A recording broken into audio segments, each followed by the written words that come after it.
ఒకవేళ ఈ లోకంలో జీవించిన కాలంలో నాకొద్దండి దేవుని సన్నిధి, నాకొద్దండి మందిరం, నాకొద్దు ప్రార్థన, నాకొద్దు దేవుని స్వరము అని దేవుని గనక నీవు రిజెక్ట్ చేస్తూ, if you keep running away from God, దేవునికి దూరంగా పరిగెడుతుంటే దేవుడు ఆఖరి వరకు వెంటాడతాడంటండి.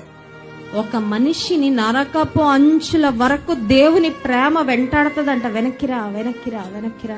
ఎందుకంటే ఎవరు నశించడం దేవునికి ఇష్టమో లేదు, అందరూ అంతటా మారు మనసు పొందాలని ఆయన చిత్తం. కానీ ప్రేమమయుడైన దేవుడు నేను పిలుస్తూ ఉన్నప్పటికీ, ఆయన నీతో మాట్లాడుతున్నప్పటికీ, ఆయన నీకు తన సువార్తను వినిపిస్తున్నప్పటికీ, ఆయన నీ జీవిత కాలాన్ని పొడిగిస్తూ నీవుగా అవకాశాలు ఇస్తున్నప్పటికీ, నాకు వద్దు వద్దు వద్దు అని దేవుని సన్నిధి నుండి నువ్వు దూరంగా పరిగెడితే, ఈ లోక ప్రయాణం ముగించుకున్న తర్వాత దేవుడు లేని చోటుకి వెళ్తావు.